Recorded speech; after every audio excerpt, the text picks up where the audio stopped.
안녕하세요. 저는 결혼 7년 차 35세 주부 정서연이라고 합니다.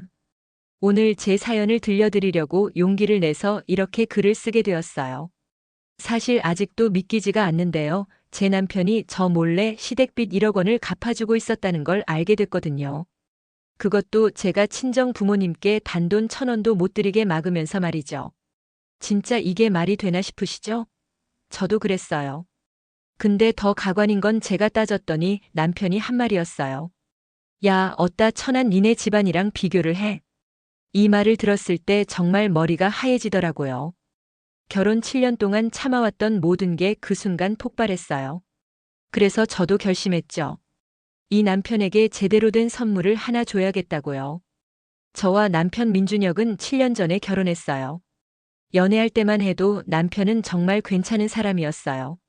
다정하고 배려심도 있고 무엇보다 저를 정말 사랑한다고 매일 말해줬죠. 근데 결혼하고 나서부터 조금씩 이상한 점들이 보이기 시작했어요. 남편은 중견기업에 다니고 있었고 연봉도 6천만 원 정도로 나쁘지 않았죠. 시댁은 서울 근교의 작은 아파트에 살고 계셨는데 시아버지가 사업 실패로 빚이 있으셨고 시어머니는 마트에서 파트타임으로 일하고 계셨어요. 친정은 그보다는 형편이 조금 나았어요. 아버지는 공무원 정년 퇴직하셨고 어머니는 작은 가게를 운영하셨거든요. 문제는 시어머니였어요. 결혼하고 한 달쯤 지났을 때부터 며느리가 살림을 잘해서 우리 아들 좀 편하게 해줘야지라든가. 요즘 젊은 여자들은 친정만 챙긴다더라 같은 말씀을 하시는 거예요. 결혼 1년쯤 됐을 때 첫 번째 사건이 터졌어요. 제가 임신 6개월이었을 때 친정 어머니가 갑자기 쓰러지신 거예요. 담낭 수술을 해야 했는데 수술비가 200만 원 정도 나왔어요. 저는 당연히 남편한테 여보, 우리 엄마가 수술하셔야 하는데 돈 좀 보태드려도 될까? 했더니 남편이 버럭 화를 내면서 지금 우리도 애 낳을 준비해야 하는데 무슨 여유가 있어? 너네 집도 돈 있잖아. 니네 집에서 알아서 하라고 하는 거예요. 저는 그때 너무 충격을 받았어요. 결국 제 적금을 깨서 친정에 드렸는데 그것도 남편 몰래 했어요. 그 일이 있고 나서 넉 달 뒤에 딸아이를 낳았어요. 산후조리원에 가고 싶다고 했더니 남편이 그런데 가는 건 돈 낭비야 하더라고요. 결국 저는 시댁에서 산후조리를 했는데 그게 정말 지옥이었어요. 시어머니는 하루 종일 잔소리만 하셨고 남편은 엄마도 힘드시니까 이해라고만 했어요. 그렇게 2년이 흘렀어요. 딸아이가 돌쯤 됐을 때부터 저는 재택근무를 시작했어요. 남편 월급만으로는 빠듯했거든요. 밤에 아이 재우고 나서 새벽까지 일했어요. 그렇게 번 돈으로 저는 조금씩 저축을 했고 가끔 친정에도 조금씩 용돈을 드렸는데 이것도 당연히 남편 몰래였죠. 근데 어느 날 제가 친정에 50만 원을 보낸 게 들통났어요. 남편이 통장 정리하다가 제 통장 거래 내역을 본 거예요. 그날 남편이 얼마나 화를 냈는지 몰라요. 내가 번 돈이라고 해서 마음대로 쓸 수 있는 줄 알아? 하면서 소리를 질렀어요. 그 일이 있고 나서 남편의 태도가 더 싸늘해졌어요. 근데 저는 그때 또 다른 걸 발견했어요. 남편이 매달 100만 원씩 어디론가 이체를 하고 있더라고요. 남편한테 물어봤죠. 여보, 매달 100만 원씩 나가는 건 뭐야? 그랬더니 남편이 버럭 화를 내면서 내 돈 내가 쓰는데 일일이 보고해야 해. 하는 거예요. 이상하다 싶어서 저는 몰래 남편 폰을 확인해 봤어요. 그리고 충격적인 걸 발견했죠. 남편이 시댁에 매달 100만 원씩 보내고 있었던 거예요. 그것도 4년째요. 계산해 보니까 거의 5천만 원 가까이 보낸 거였어요. 저는 미칠 것 같았어요. 제가 친정에 50만 원 보냈다고 그렇게 난리를 치더니 자기는 4년 동안 몰래 시댁에 5천만 원을 보낸 거잖아요. 저는 그날 밤 남편이 집에 돌아오자마자 따졌어요. 4년 동안 시댁에 5천만 원을 보냈어요? 제가 친정에 50만 원 보냈다고 그렇게 난리치더니 남편은 그게 뭐가 문제야? 우리 부모님이 힘드시니까 당연히 도와드려야지 하더라고요. 그럼 저희 부모님도 힘드실 때 왜 도와드리면 안 돼요? 그게 같아? 우리 부모님은 정말 어려우시잖아. 너네 부모는 집도 있고 가게도 있잖아. 그때 남편이 한 말이 저는 지금도 잊을 수가 없어요. 야, 너희 엄마 수술비 200만 원짜리 수술이랑 우리 부모님 사정이 같아? 우리 부모님은 빚이 있으시단 말이야. 빚이라는 말에 저는 화들짝 놀랐어요. 남편은 그제야 사실을 털어놨어요.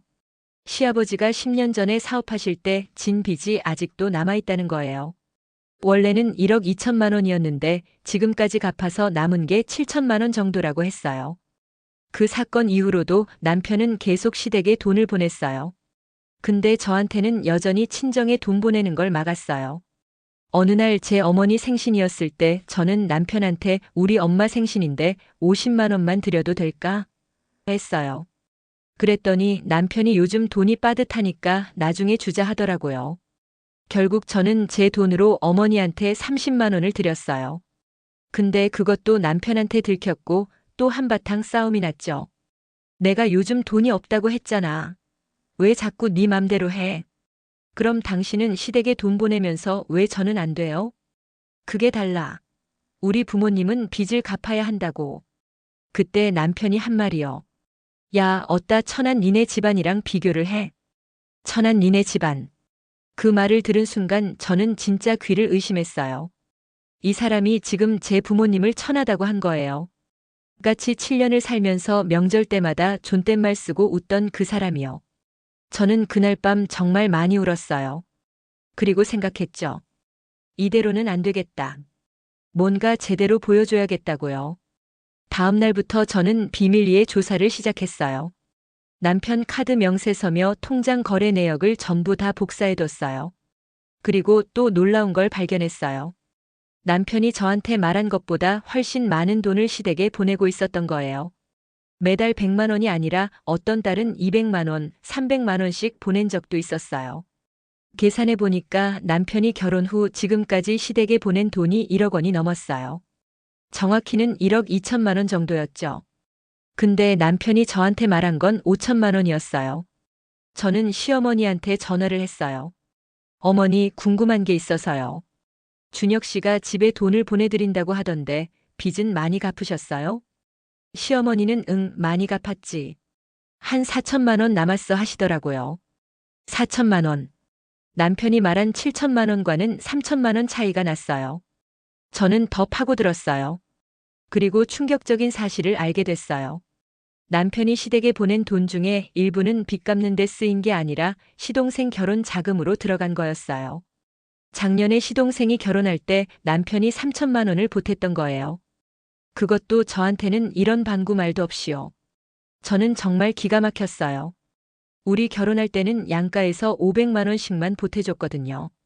근데 시동생 결혼할 때는 3천만 원을 보탠 거예요. 저는 이런 것들을 다 정리해서 증거 자료를 만들었어요. 그리고 결심했죠. 이 남편한테 제대로 된 선물을 줘야겠다고요. 제가 준비한 선물은 3가지였어요. 첫 번째는 친정 부모님께 드릴 돈이었어요. 저는 그동안 제가 번 돈으로 몰래 모아둔 돈이 3천만 원 정도 있었어요. 그 돈을 친정 부모님께 드리기로 했어요. 당당하게요. 두 번째는 남편과의 재산 분리였어요. 저는 변호사 사무실에 상담을 받으러 갔어요. 그리고 부부 재산 분리 계약서를 작성했죠. 세 번째는 진짜 폭탄이었어요. 저는 남편이 시댁에 보낸 돈의 명세서를 전부 정리해서 양가 부모님께 다 보냈어요. 특히 시댁 부모님한테는 그동안 준혁 씨가 집에 1억 2천만 원을 보냈다고 하는데 빚은 4천만 원밖에 안 갚으셨다니 나머지 돈은 어디에 쓰신 건지 궁금하네요. 라는 메시지와 함께요. 그리고 남편한테는 이런 문자를 보냈어요. 여보, 깜짝 선물이에요. 첫째, 저는 오늘 친정에 3천만 원 드렸어요. 제 돈으로요. 둘째, 우리 앞으로 재산 분리해요. 계약서 작성했어요. 셋째, 당신이 시댁에 보낸 돈 명세서 양가 부모님께 다 보냈어요.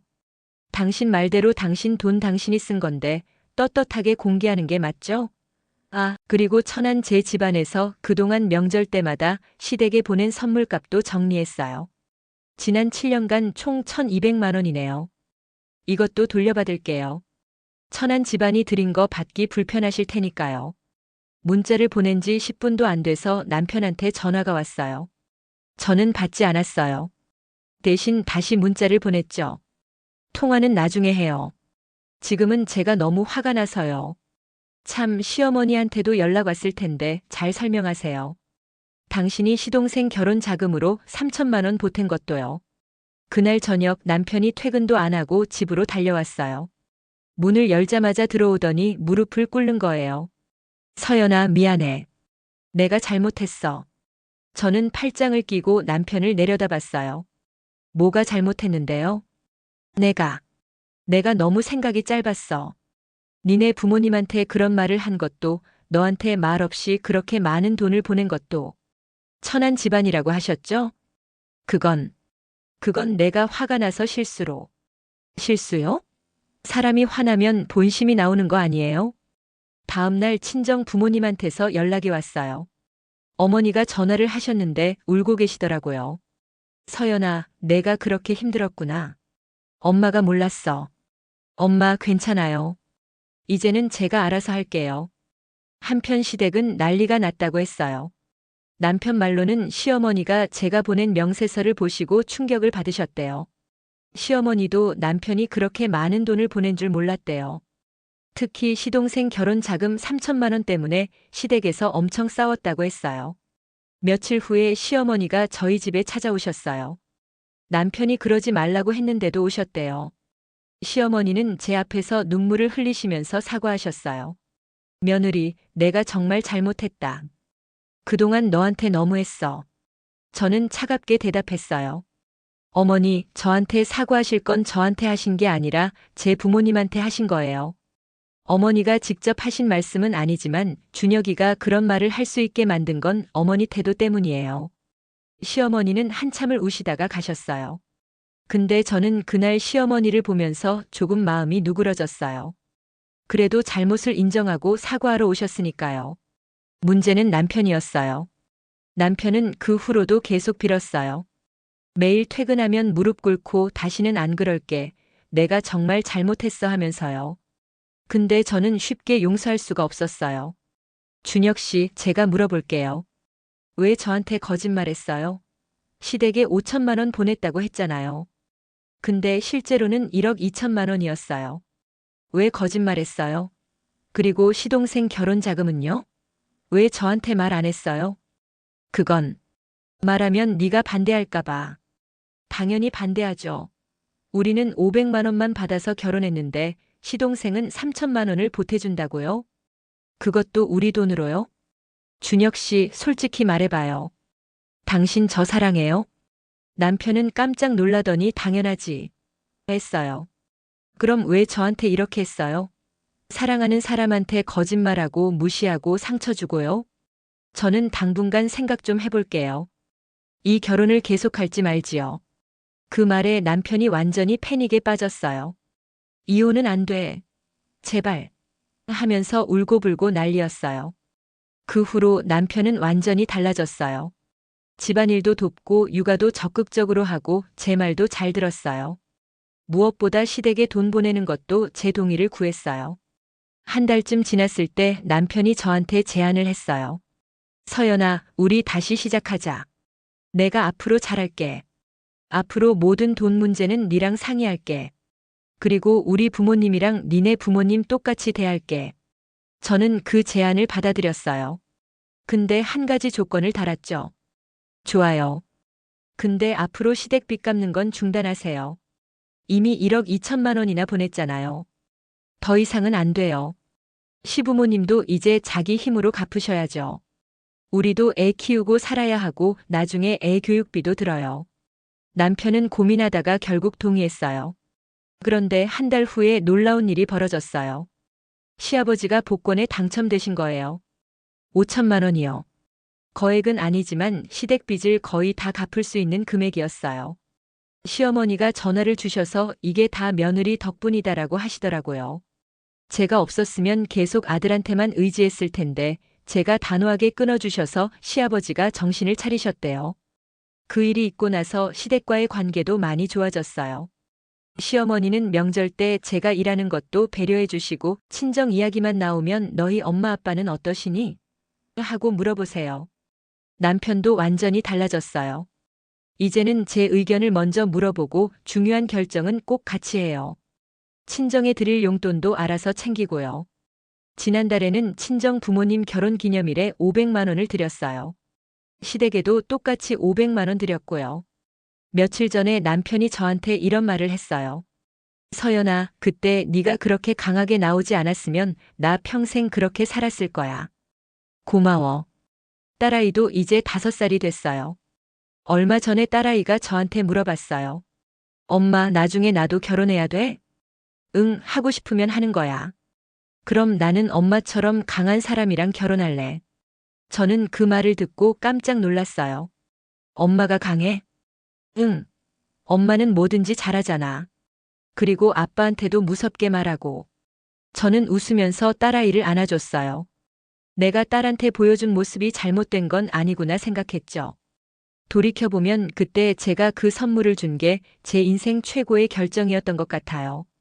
만약 그때도 참고 넘어갔다면 저는 지금도 불행한 결혼 생활을 하고 있었을 거예요. 근데 저는 참지 않았어요. 제대로 맞섰고 제대로 보여줬죠. 혹시 저와 비슷한 상황에 계신 분들이 있다면 말씀드리고 싶어요. 참는 게 미덕이 아니에요. 부부는 평등해야 하고 양가 부모님도 똑같이 소중해야 해요. 한쪽만 희생하는 결혼은 결혼이 아니라 노예 생활이에요. 저는 더 이상 누구 눈치도 안 봐요. 제 인생은 제가 사니까요. 남편도 이제는 그걸 이해하고 저를 존중해줘요. 그래서 우리는 이제 진짜 부부가 된 것 같아요.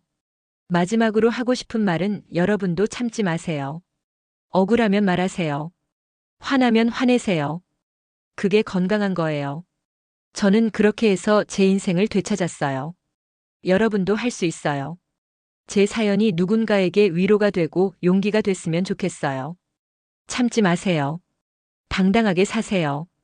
여러분의 인생은 여러분 것이니까요. 긴 글 읽어주셔서 정말 감사합니다. 제 사연을 들어주셔서 마음이 한결 가벼워졌어요. 여러분도 모두 행복한 결혼 생활 하시길 바랄게요. 그리고 기억하세요. 부부는 평등이고 양가 부모님은 똑같이 소중하다는 것을요. 다시 한번 감사드립니다. 오늘의 사연이 공감되셨다면 구독과 좋아요를 눌러주세요.